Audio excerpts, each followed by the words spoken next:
Amen.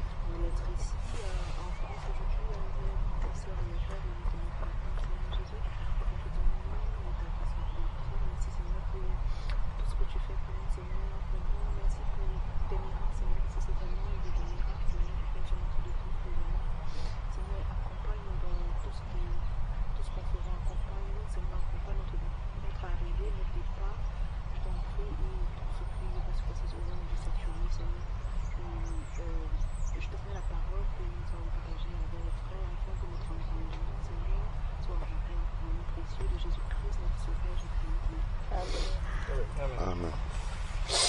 Donc, la question de la sœur concerne l'ordre de Melchisédek. Bon. Si nous regardons, comme on disait tout à l'heure dans Hébreux chapitre 7, il est abondamment parlé de Melchisédek. Donc, ça commence par nous dire ce Melchisédek était roi de Salem. Donc, c'est Shalom en fait en hébreu, c'est la paix. Donc, Melchisédek était roi de paix. Donc, c'est ce qui nous est dit. Et il est sacrificateur du Dieu très haut. Melchisédek est roi de Salem et il est sacrificateur du Dieu très haut. Donc,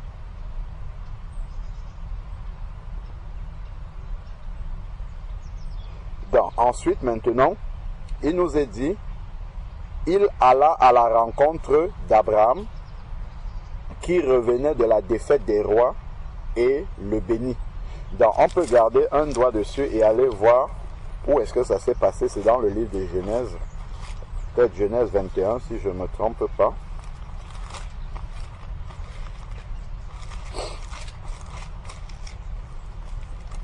Lorsque Abraham y rentrait d'une guerre,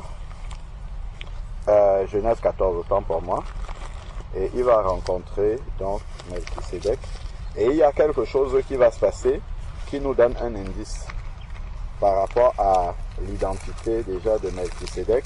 Si nous prenons Genèse chapitre 14 à partir du verset 17, après qu'Abraham fut revenu vainqueur de Kédor, Laomer et des rois qui étaient avec lui, le roi de Sodome sortit à sa rencontre dans la vallée de Chavé, qui est la vallée du roi. Melchisédek, roi de Salem, fit apporter du pain et du vin. Il était sacrificateur du Dieu très haut. Il fit apporter du pain et du vin. Ça nous donne déjà un indice par rapport à l'identité de Melchisédek. Il y a quelqu'un d'autre qui a parlé du pain et du vin, c'est qui? Matthieu chapitre 26. Matthieu chapitre 26. Bonne arrivée, frère. Wow, le frère est bien équipé, la guitare et tout et tout. Ça, c'est le premier baptême qui est accompagné, qui est accompagné des instruments. Que Dieu te bénisse, ma soeur. Vraiment, vous êtes bénis. Hein? C'est la sœur Aïcha. Gloire au Seigneur. Donc, juste avant que vous n'arriviez, la sœur Francine a demandé l'ordre de Melchisédek, qu'est-ce que ça veut dire? Donc, on a commencé en fait à examiner la parole par rapport à cela. Et donc, on a débuté dans Hébreux chapitre 7. Et là, on poursuit dans Genèse 14, enfin, pour comprendre un peu, et après on va revenir dessus. Donc, ici, il est écrit, on poursuit là, nous sommes dans Genèse chapitre 14 au verset 17 et 18. Enfin, on a commencé à 17. Et donc, on est en train de poursuivre. Dans ma Bible, ici, là, il y a un renvoi sacrificateur du Dieu très haut. Et donc, il parle de El Elyon. Donc c'est un nom de Dieu. Donc ensuite il va dire, verset 19, Genèse 14, verset 19, il bénit Abraham. Donc c'est Melchisédek qui bénit Abraham. Il bénit Abraham et dit, béni soit Abraham par le Dieu très haut, maître du ciel et de la terre. Béni soit le Dieu très haut qui a livré les adversaires entre tes mains. Donc, et ensuite, il nous est dit, Abraham lui donna la dîme de tout. Donc là, en fait, on comprend déjà, ici, là, il a parlé du pain et du vin. Et ça nous renvoie, en fait, à l'institution du repas du Seigneur que Jésus a institué dans Matthieu, chapitre 26, juste avant d'aller à la croix. Bon, donc ça nous donne déjà un bon indice par rapport à cela. Et donc, revenons dans Hébreu pour continuer à comprendre, en fait, l'identité de Melchisédek. Donc on a compris que c'est un roi et c'est le roi de Salem, et Salem renvoie à Shalom, la paix. Donc c'est le roi de paix qui est dit. Donc nous sommes dans Hébreu chapitre 7 verset 2. C'est à lui, c'est-à-dire Melchisédek, qu'Abraham donna la dîme de tout. C'est ce que nous avons vu dans Genèse chapitre 14 d'abord au verset 19, enfin verset 20. Et en interprétant son nom, il est tout d'abord roi de justice. Ça, ce sont les différents noms de Jésus-Christ. Roi de justice, roi de paix. On prie souvent, on dit Jésus est le prince de la paix. Si quelqu'un trouve des versets qui le disent, on peut aussi voir. En fait, ce sont des qualificatifs de Jésus-Christ ici, là. Donc, ensuite, ici, là, dans roi de justice, chez moi, il y a un renvoi Melchisédek, nom formé de deux mots hébreux signifiant justice. Donc, ensuite, maintenant, puis aussi roi de Salem. Donc, ça c'est la suite. Il y a un renvoi chez moi aussi, en dessous, V, en hébreu, paix, salut, roi du salut. Qui c'est qui a accordé le salut à l'humanité? Si ce n'est Jésus-Christ. Donc, continuons. C'est-à-dire paix. Il explique. Verset 3 maintenant. Il est... Jésus-Christ n'est pas le Père, nous dit-on. Il est sans Père. C'est ça. En fait, ça me fait comprendre davantage encore l'identité de Jésus-Christ par rapport à un autre sujet, hein, pas celui qu'on est en train de partager. On nous dit qu'il est sans Père. Il est sans Père parce qu'il est le Père lui-même. En fait, plus tu lis la Bible, plus en fait l'identité de Jésus-Christ s'expose, quoi. C'est-à-dire qu'on le voit depuis la Genèse jusqu'à Apocalypse, en fait. Depuis Genèse, il était déjà là. Quand on va lire dans 1 Corinthiens chapitre 10, on va nous dire que lorsque les Hébreux sont sortis d'Égypte et qu'ils marchaient, ils buvaient à un rocher spirituel qui était Christ. On voit qu'il était depuis le livre d'Exode, et là on comprend que même dans la Genèse, il était déjà là. Et après, dans Colossiens, on va dire tout a été créé par lui et pour lui. Et c'est le Dieu créateur au début qui dit que la lumière soit. On comprend que c'était Jésus-Christ déjà depuis le tout début.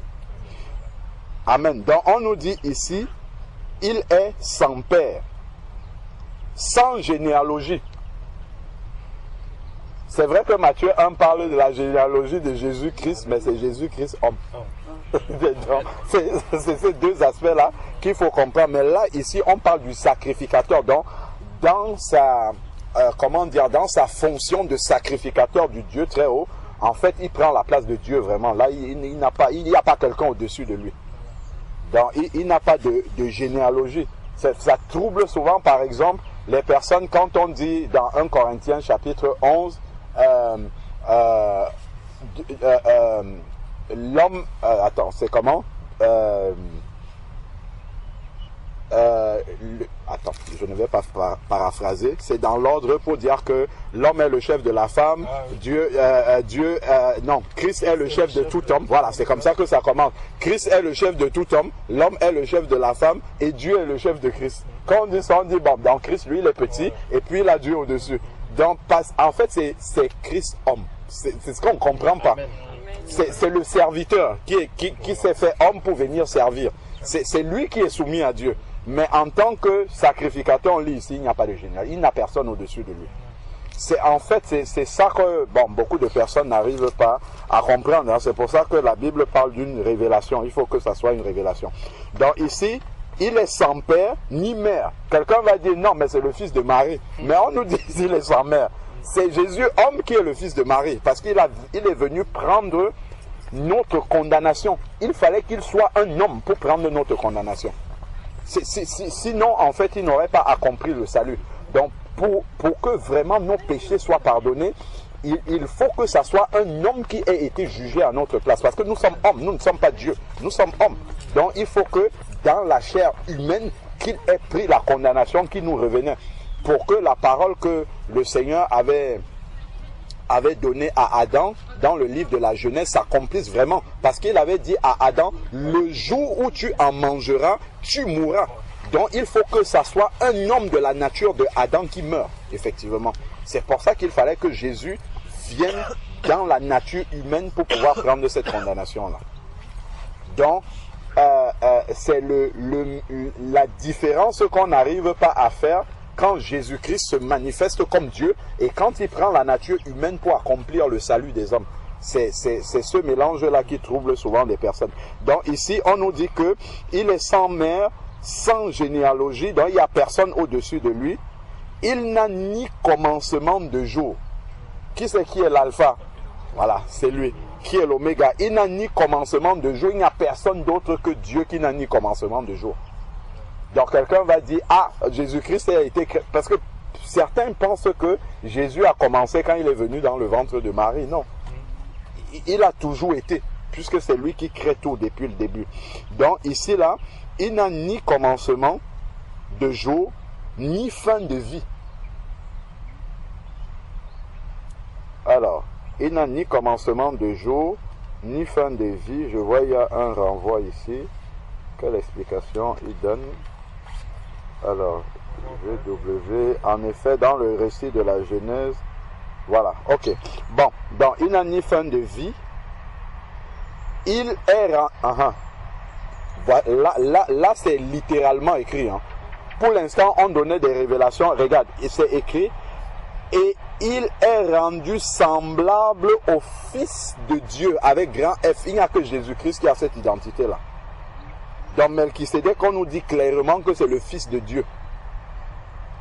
Et quand on dit Fils de Dieu, ce n'est pas au sens d'enfant comme nous on voit. Parce que Fils dans la Bible avec petit F, c'est au sens d'enfant. Mais quand on dit Fils de Dieu, c'est Dieu manifesté en chair. C'est ça que ça veut dire. Fils de Dieu, c'est ça que ça veut dire dans la Bible. C'est Dieu manifesté en chair. Donc il est rendu semblable au Fils de Dieu.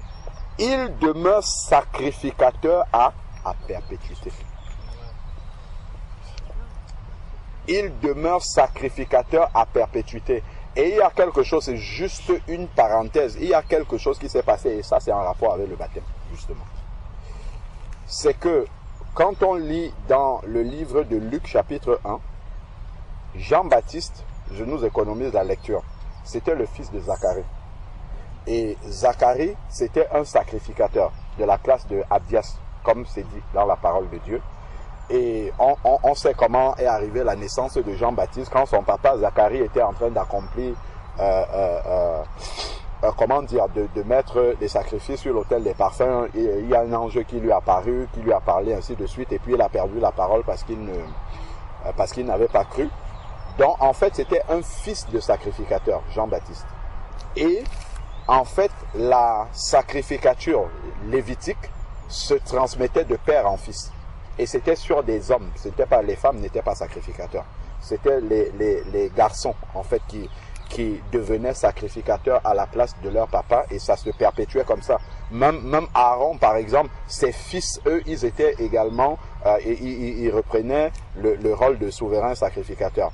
Et donc, en fait, ce qui s'est passé lors du baptême de Jésus, spirituellement, il y a quelque chose qui s'est passé.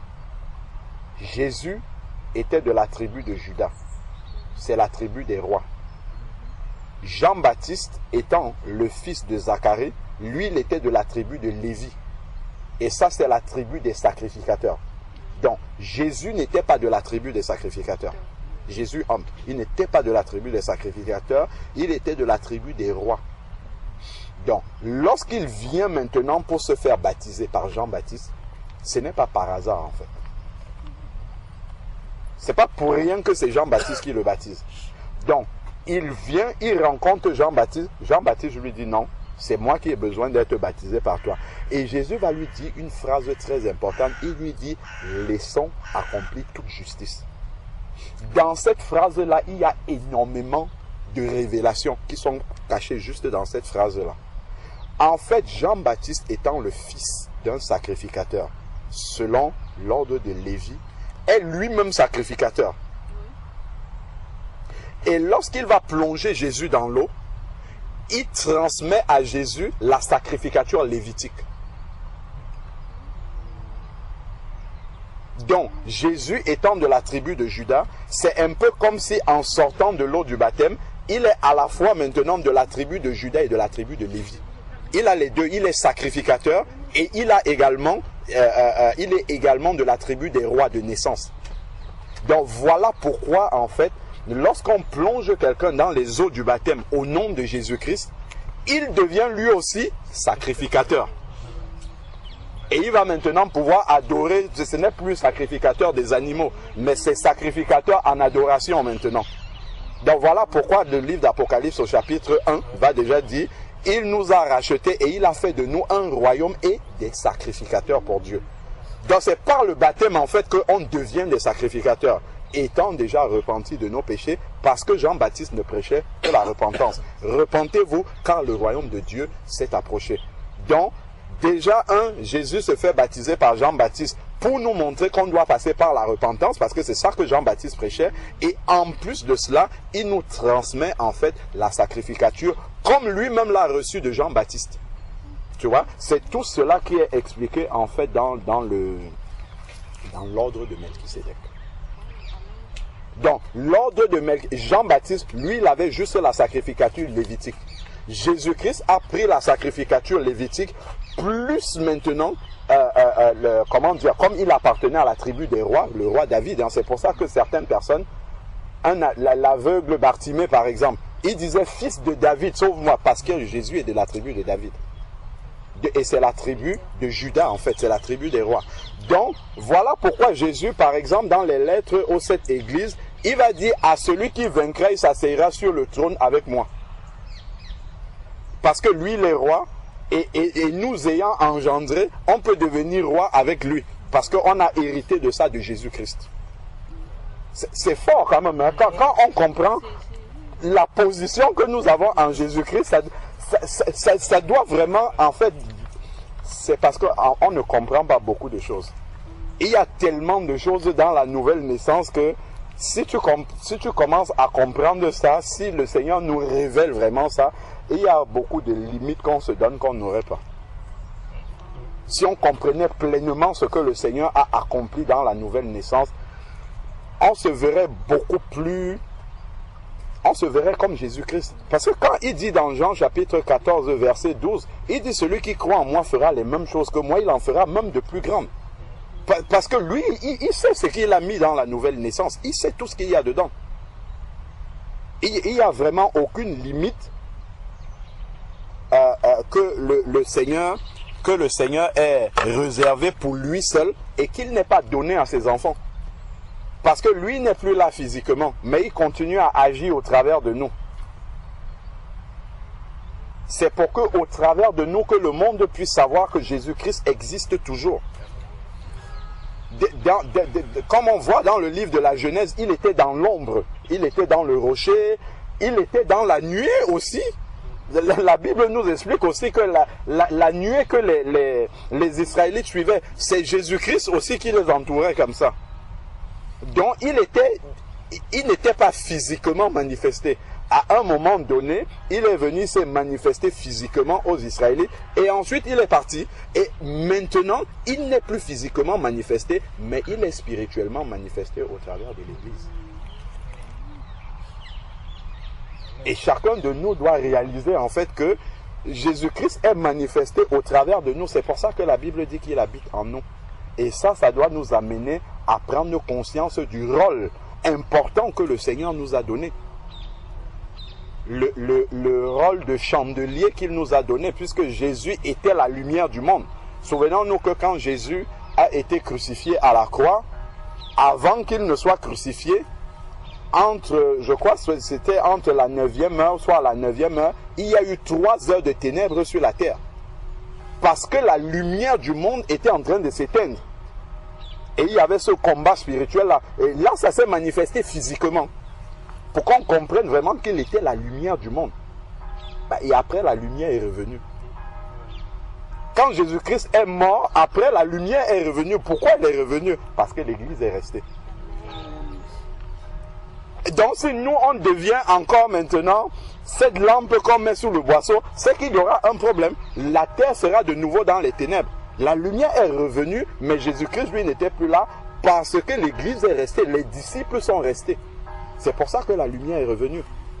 Donc, voilà pourquoi Jésus va dire, soyez le sel de la terre, soyez la lumière du monde, et ainsi de suite. Et là, on comprend vraiment l'héritage que nous avons reçu du Seigneur Jésus-Christ. Et il nous a équipés pour être cette lumière-là.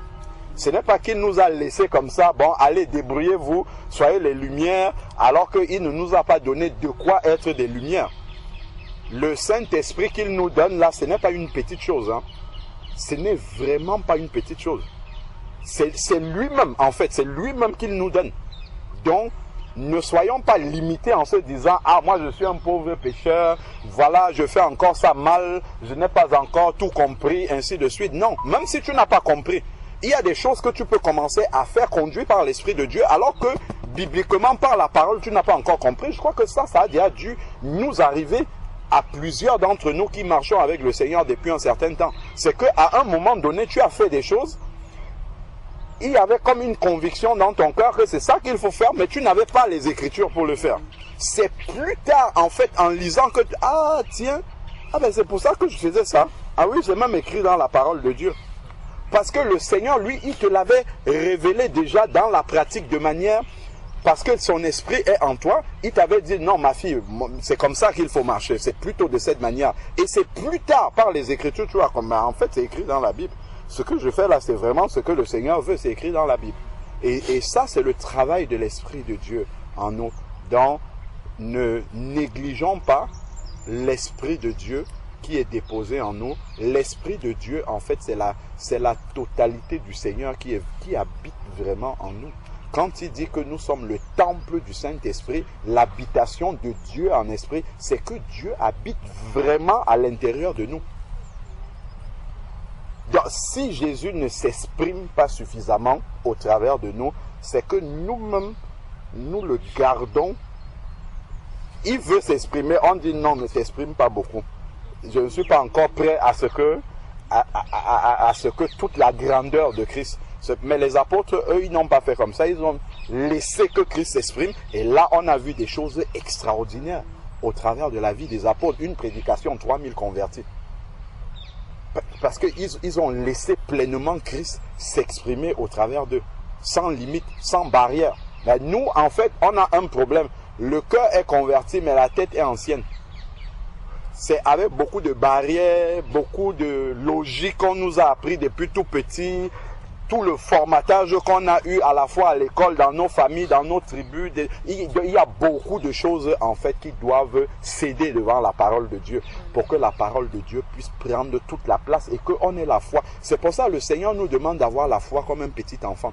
Pourquoi? Parce que le petit enfant en fait n'a pas d'arrière-plan. Si son papa lui dit, ah, comme tu vois la robe là, en fait elle est verte. Ah ben, lui quand il va voir, sa papa a dit que c'est vert. Il ne va pas essayer de raisonner pour dire que non, moi je vois que c'est rouge, blanc. Non.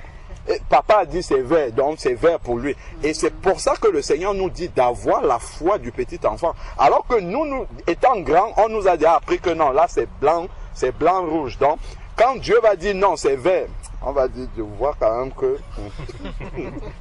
on ne sait jamais, est-ce que Dieu a-t-il vraiment dit que c'est vert? Donc on commence à raisonner et c'est ça qui met l'incrédulité. C'est tout le bagage qu'on a reçu là, c'est ça qui met l'incrédulité. Et c'est contre cette incrédulité-là qu'il faut, comment dire, c'est tout cela qu'il faut abattre. Donc après, à la maison, je crois qu'on a compris l'essentiel. En méditant la suite, tu comprendras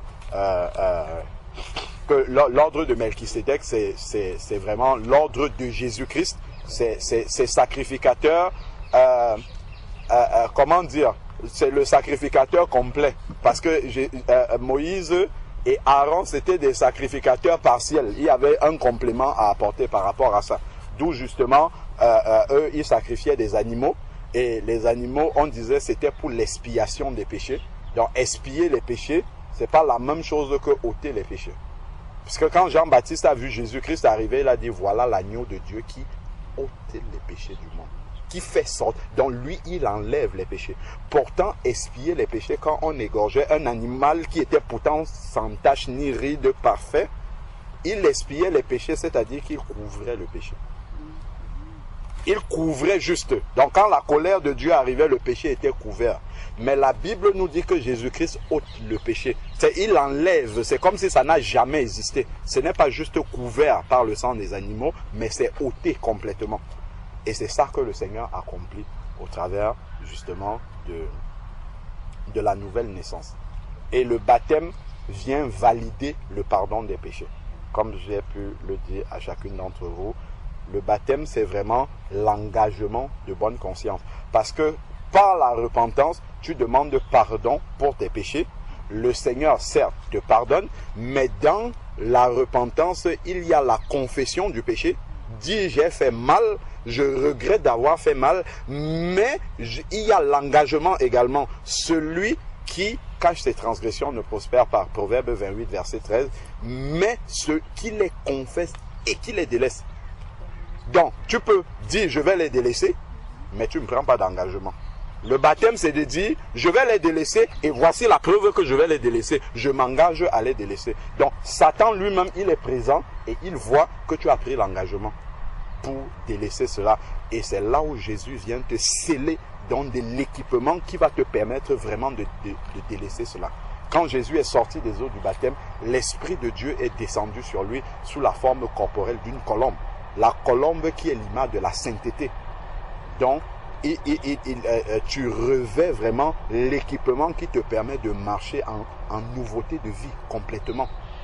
Le Saint-Esprit a été donné pour convaincre de péché, de justice et de jugement. C'est maintenant cet ami-là qui va t'accompagner partout, qui va dire attention Francine, ça là, ce que tu vas faire, ce n'est pas bon.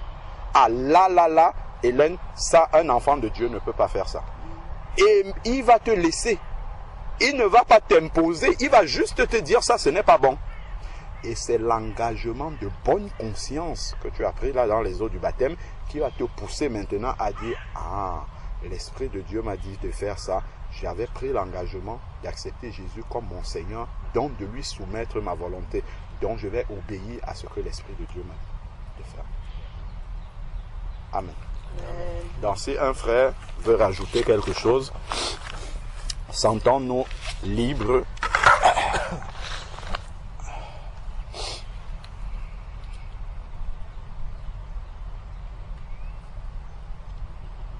sinon on peut descendre, faire le baptême et puis on continue le partage. Il n'y a pas forcément de formule. Sébastien, tu descends pas dans l'eau? Ah, pour filmer. Hein? Tu descends pas dans l'eau?